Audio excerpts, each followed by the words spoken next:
Students, मैं आज आपको एक सी शेप टाइप की फिगर का सेंटर ऑफ मास निकालना सिखाऊंगा।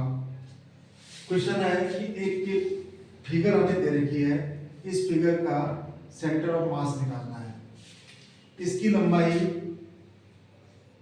L है और इसकी लंबाई भी L है, इस शेप की, और इसकी लंबाई भी L है जहां पर मैंने डॉटेड लाइन खींची है। ये मेरा x एक्सिस है और ये y एक्सिस है। अब मैं, अगर ये मेरा L है तो इस वाली फिगर के लिए जो मेरा वो सेंटर पॉइंट होगा वो होगा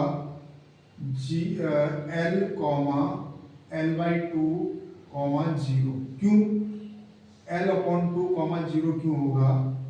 क्योंकि L/2 किसी भी रेक्टेंगल की सेंटर उसके आधे में होती है।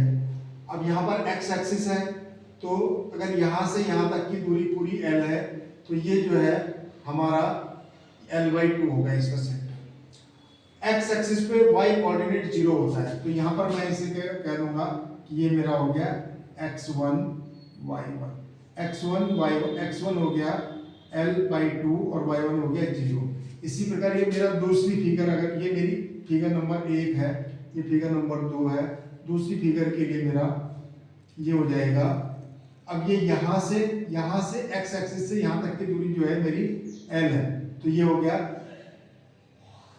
इसके लिए y एक्सिस पे x कोऑर्डिनेट 0 होता है, 0 कॉमा L/2, तो ये हो गया मेरा x2, ये हो गया y2।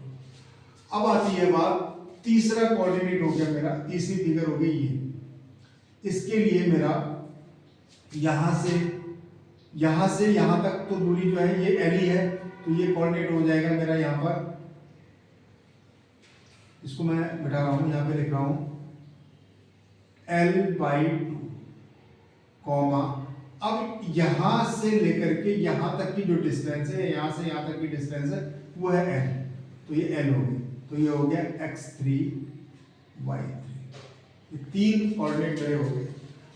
अब मुझे अगर इसका सेंटर ऑफ मास निकालना है तो उसका फॉर्मूला है, जो इसका सेंटर ऑफ मास होगा, सेंटर ऑफ मास CM मैं कह सकता हूं, वो होगा x बार कॉमा y बार। अब x बार क्या होगा? वो होगा m1 x1 plus m2 x2 plus m3 x3 upon m1 plus m2 plus m3, और y बार होगा m1 y1 plus m2 y2 plus m3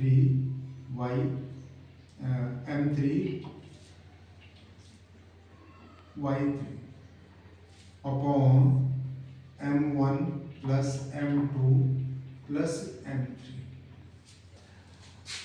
अब यहां पर हमारा x1 y1 x2 y2 ये सारे कोऑर्डिनेट हमने निकाल दिए, x3 y3 भी निकाल दिया, परंतु m1 m2 m3 क्या होंगे? अगर मैं ध्यान से देखूं तो ये जो रॉड है इनकी लंबाई बराबर है। यदि length of rod is equal and density, भाई ये मेटल की रॉड है, सेम मेटल की रॉड है, तो इसकी जो है डेंसिटी भी इक्वल होगी, तो इनके mass, length of rod is equal and density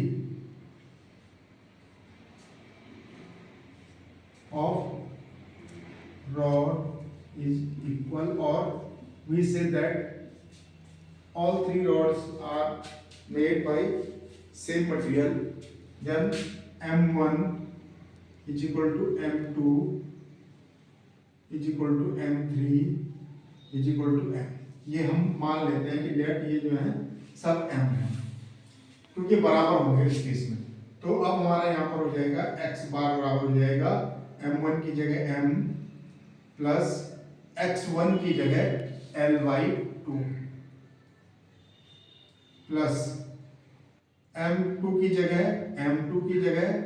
m ही और x2 की जगह हमारा जो है 0, क्योंकि 0 है, देखिए x2 प्लस यहाँ पर आ जाएगा मेरा m इंटू x3 की जगह l/2 अपॉन, तीनों को अगर मैं जोड़ दूं m1 m2 m3 तो ये मेरा m प्लस m हो जाएगा।